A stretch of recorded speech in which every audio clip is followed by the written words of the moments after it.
बिस्मिल्लाहिर्रहमानिर्रहीम। अस्सलाम वालेकुम फ्रेंड, कैसे हो आप सब। Abdullah auto electrician. ये जो गाड़ी है चिरोकी जीप है, 2015 मॉडल है। तो वीडियो बहुत इंपॉर्टेंट है, वीडियो को पूरा देखें ताकि आपको इस वीडियो से फ़ायदा हासिल हो। इस गाड़ी में क्लस्टर मीटर में आप देख सकते हैं रेड कलर का साइन आ रहा है। इसका एक सेंसर ख़राब है। जब भी आपका सेंसर ख़राब होगा तो इस तरह का साइन आएगा, रेड कलर का एरर देगा। तो बाकी तीनों सेंसरों पे नंबर शो कर रहा है, आप देख सकते हैं, एक पैसेंजर साइड पे और दो पीछे साइड पे। ये हवा का प्रेशर बताता है इधर। जब आपका सेंसर डेड हो जाएगा तो इस तरह का साइन आएगा। और दूसरा ये टायर प्रेशर की लाइट भी आ रही है, ये आप देख सकते हैं, कंटिन्यू ऑन है। तो गाड़ी स्टार्ट है लेकिन इसकी टायर प्रेशर की लाइट ऑन है।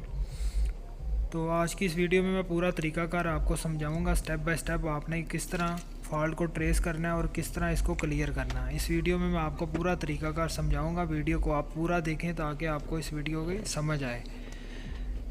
तो सबसे पहले ये TPMS में जाएंगे, टायर प्रेशर मॉनिटर सिस्टम में। इसमें एक फ़ॉल्ट आ रहा है, इसको पहले चेक करते हैं क्या फ़ॉल्ट आ रहा है। यहाँ से हम रीड कोड्स ये देख सकते हैं, tyre pressure sensor component internal failure. इसका ये फ्रंट का जो है ड्राइवर साइड का टायर का कोड आ रहा है। इसको एक दफ़ा रिमूव करेंगे हम। इग्निशन ऑन बोल रहा है, इग्निशन ऑन कर देंगे गाड़ी बंद करके। इग्निशन ऑन हो गया, इसको यहाँ से ओके कर देंगे, बैक आ जाएंगे।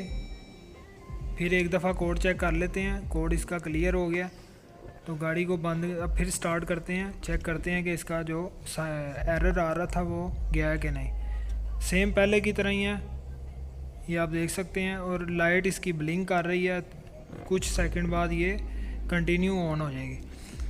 तो अब क्या करना है आपने, अब लाइव डाटा में हम आएंगे, लाइव डाटा में चेक करते हैं। लाइव डाटा में इसका हवा का जो प्रेशर है वो शो कर रहा है कि नहीं कर रहा। तो इससे क्लियर भी हो जाएगा कौन सा सेंसर काम कर रहा है कि कौन सा नहीं कर रहा। ये आप देख सकते हैं, लेफ़्ट फ्रंट टायर 0 प्रेशर बता रहा है KPA, और नीचे वाले जो 3 है उसका प्रेशर बिल्कुल सही बता रहा है। तो ये चीज़ क्लियर हो गई। जिस तरह क्लस्टर मीटर में वो बता रहा था कि ड्राइवर साइड का फ्रंट का जो प्रेशर है वो शो नहीं कर रहा, यहाँ पे भी सेम है। तो अब यहाँ पे हम स्पेशल फंक्शन में जाएंगे।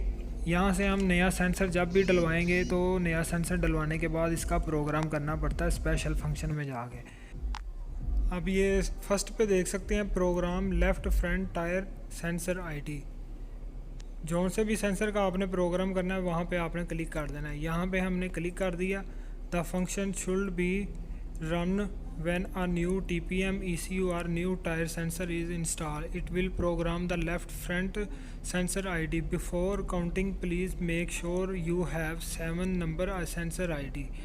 तो वो बोल रहा है जब भी आपने कोई सेंसर चेंज करना है या इसका ECU चेंज करना है तो उससे पहले जो भी आपने नया सेंसर डालना है उसके जो 7 नंबर सेंसर के ऊपर लिखे होते हैं वो आपने अपने पास सेव रखने हैं। आगे आपको उसकी ज़रूरत पड़ेगी। अगर आपके पास सेफ़ नहीं है तो आपका प्रोग्राम नहीं हो सकता। ये आप सेंसर नया देख सकते हैं, इसके ऊपर आपके पास 7 नंबर नज़र आ रहे हैं। ये 7 नंबर आपने नया सेंसर डलवाने से पहले इसकी फ़ोटो ले लेनी है, ठीक है। तो इसका तरीकाकार मैं आपको बता देता हूँ क्यों आपने तस्वीर लेनी है। ये आप देख सकते हैं, इसको मैंने ओके किया। आगे से ये दे रहा है कि इसके अंदर 7 नंबर जो नए सेंसर के हैं वो ऐड करें। ये मैं कोई भी नंबर लिख देता हूँ ताकि आपको समझ आ जाए। इस तरह आपने जो सेंसर के ऊपर 7 नंबर हैं उसके 7 नंबर आपने यहाँ पे राइट कर देने हैं। तो राइट करने के बाद आपने यहाँ से इसको सिंपल सी बात है ओके कर देना। जैसे ही ओके करेंगे आपका प्रोग्राम बोलेगा सक्सेसफुल।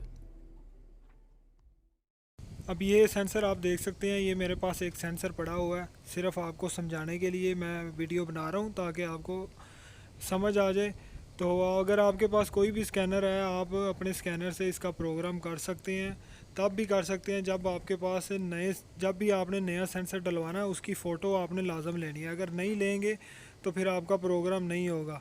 तो प्रोग्राम आपका फिर तब भी होगा जब आपके पास टायर प्रेशर का जो स्पेशल टूल्स होता है, ये आप टूल्स देख सकते हैं। ये आप टायर के साथ इसको लगाएंगे, ये ऑटोमेटिक जो है वो इसका नंबर जो सेंसर का नए सेंसर का वो इसमें अपने अंदर रीड कर लेगा। रीड करने के बाद इसका प्रोग्राम जो है उस हो जाएगा। अगर आपके पास स्पेशल टूल्स नहीं हैं तो फिर आप इस तरीके से इसका प्रोग्राम करें। इसकी तस्वीर जो है आप पहले खींच लें, तो खींचने के बाद जिस तरह मैंने आपको समझाया उस तरीके से आप इसका प्रोग्राम करें। Thanks for watching. अल्लाह हाफिज़।